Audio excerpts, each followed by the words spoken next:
Monsieur le Président, Excellences,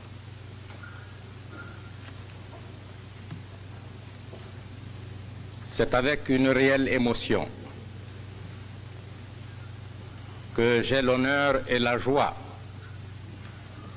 de m'adresser à votre haute assemblée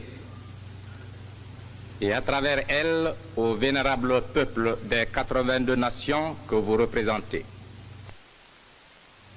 En effet, en mettant fin à la domination étrangère en septembre 1958,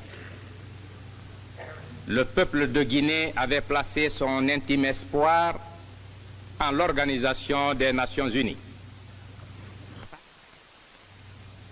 En nous reconnaissant et en nous accueillant comme membres des Nations Unies, vous avez brisé le cercle d'isolement que nos ennemis, les ennemis de l'évolution africaine, tentaient de refermer autour de la jeune République de Guinée, afin de décourager définitivement toute velléité de libération sur le sol africain.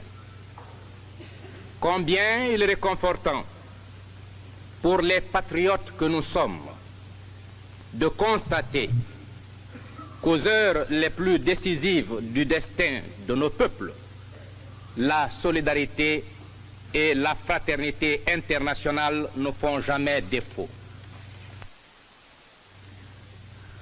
Le gouvernement que j'ai l'honneur de présider, fidèle à l'idéal de justice et de solidarité, fidèle surtout à l'action et à la volonté unanime du peuple de Guinée en faveur de l'accélération de la lutte des peuples opprimés, entend une fois de plus proclamer que la liberté de l'Afrique est indivisible et qu'en conséquence, l'indépendance guinéenne est inséparable de celle des autres peuples d'Afrique.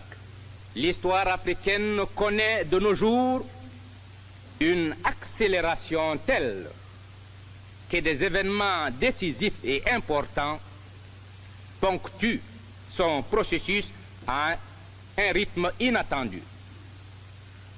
Il y a seulement 10 ans, l'Afrique était presque entièrement occupée par l'étranger et sa vie réglée au profit exclusif de celui-ci.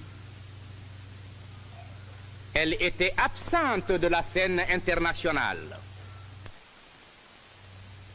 Le fait le plus significatif, c'est surtout cette levée massive et générale de tous nos peuples, même de ceux qui avaient été jusqu'ici considérés comme les plus arriérés, c'est-à-dire les plus opprimés.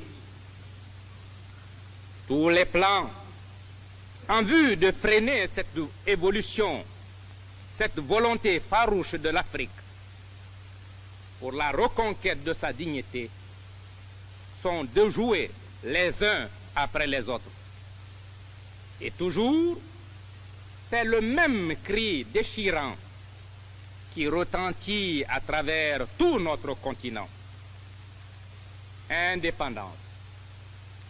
Ainsi, indépendance et unité sont aujourd'hui les deux forces irrésistibles qui secouent ce grand point d'interrogation qu'est l'Afrique, en agitant toutes les forces vives.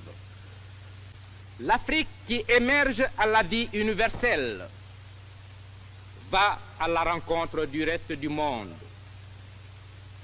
non pas comme un élément antagoniste, mais au contraire, avec une entière volonté de coopération, un souci conscient et constant d'être un apport dont le monde ne saurait se priver sans compromettre ses chances et ses ressources. Les nations qui s'étaient attribué le rôle dirigeant en Afrique ont cru pouvoir agir au nom de nos peuples. On connaît l'échec qu'elles ont récolté.